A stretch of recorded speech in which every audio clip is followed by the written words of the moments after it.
6%. Walaupun kecil, volumenya banyak dan ini jadi sumber pemerasan gitu. Dibikin ribet. Saya targetnya yang red ini hanya 3%. Yang bagus-bagus seleksi kita masukkan kepada green.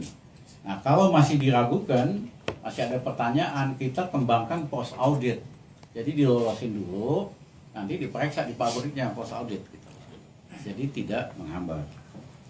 Nah, yang kedua soal pricing policy, memang mungkin udah dinaikin tapi nggak cukup, terlalu murah.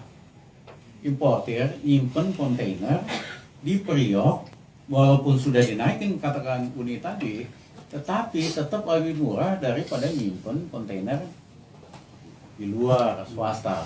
Oleh karena itu kami minta harganya dinaikin lagi supaya importer itu ngeluarin barangnya secepat mungkin.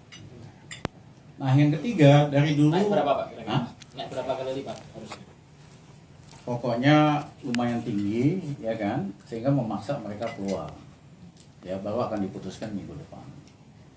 Nah, yang ketiga adalah soal jalur kereta api barang langsung ke dalam. Nah, Lino sama Yonang kan berantem ini waktu Yonang di kereta api. Si Yonang maunya kereta api itu barang langsung masuk ke tempat loading unloading sehingga kontainer bisa keluar cepat. Si Lino nggak mau. Karena apa? Memang ini akan mengganggu bisnis tracking dan sebagainya. Tapi kami mau ini dilaksanakan. Ya, karena kalau ini dilaksanakan itu kemacetan di Priok itu bisa berkurang 20%, 30%, lumayan gitu. Nah, yang keempat adalah sistem ICT-nya.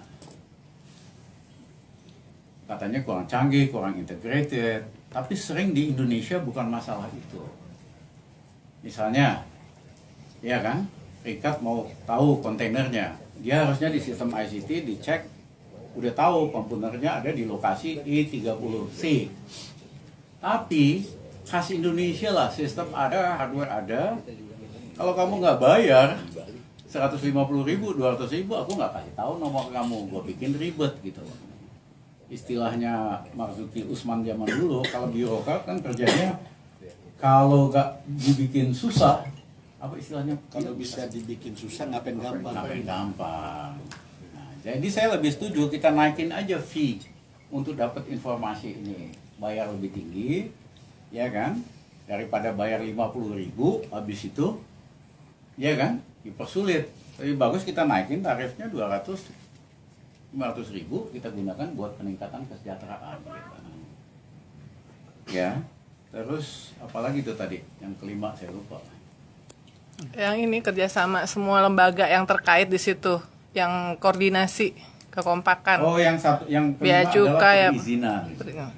Perizinan itu dari 20 departemen ada 124. Dari kantor Menperin aja ada 44.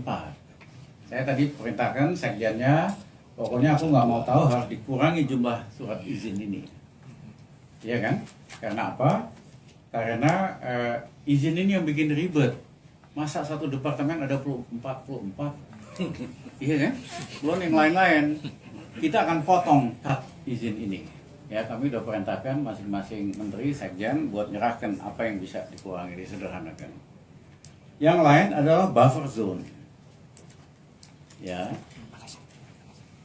Jadi saya baru tahu, misalnya di situ juga ada dari Departemen Kesehatan, karantina, ikan, pertanian, lain-lain, atau bahan peledak eksplosif. Begitu diturunin, langsung diperiksa di lokasi. Padahal kadang-kadang ini butuh waktu yang lama. Di luar negeri, biasanya yang bahaya, yang high risk, termasuk kontainer misalnya ternak yang ada penyakit atau apa, begitu tahu ini langsung dipindahkan ke buffer zone, jadi nggak mengganggu flow. Nah, kami udah minta tadi kita bikin buffer zone-nya. Yang kedua ada usul, ada pulau apa tadi ya? Pulau Damar yang paling jauh di Pulau Seribu, kita jadikan buffer zone untuk yang betul-betul berbahaya. Ya, eksplosif atau apa, diturunin di situ, jadi nggak bikin ribet di Tanjung Priok gitu.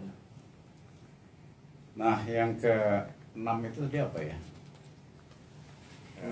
Mafia sih ketujuh. Mafia. Mafia terakhir Yang mungkin 6 ketujuh. kali Bang, ya, mafia. Coba Bang Rizal kan 7 mafia. Ya, ICT udah. Semua sektor ada mafianya gitu. Semua sektor adalah mulai dari kecil yang gede, ya kan? Oleh karena itu kami bikin task force-nya. Satu, kami angkat Dr. Rami Rusli, bekas dosen senior di UI, bekas dulu staf di Menko Ipin, turunan Jepang, Roni Hiraguchi, untuk ketua task force-nya. Dia akan dibantu oleh dua penasihat kami, yaitu Laksamana Marsetio, itu mantan Kasal, sama dia akan dibantu oleh deputi kami yang mantan Dirjen Bea Cukai. Nah, tim pelaksananya sendiri akan dibantu oleh 3 orang, satu Panglima Armada Barat, tadi saya telepon Kasal, ini orang hebat, ini orang yang nangkep perampok di Somalia, terus nangkep perampok di Selat Malaka, orang berani, nggak takut mati. Gue tuh paling seneng yang begini-begini. Ya kan, dia udah siap komunikasi, kita akan bantu, karena itu wilayah dia juga Armada Barat. Kemudian akan dibantu oleh satu Jenderal Angkatan Darat Bintang 2, Jenderal Polisi Bintang 2. Kita mau send the message women business. Ya, kalau masih ada juga yang berani-berani, kita tangkap.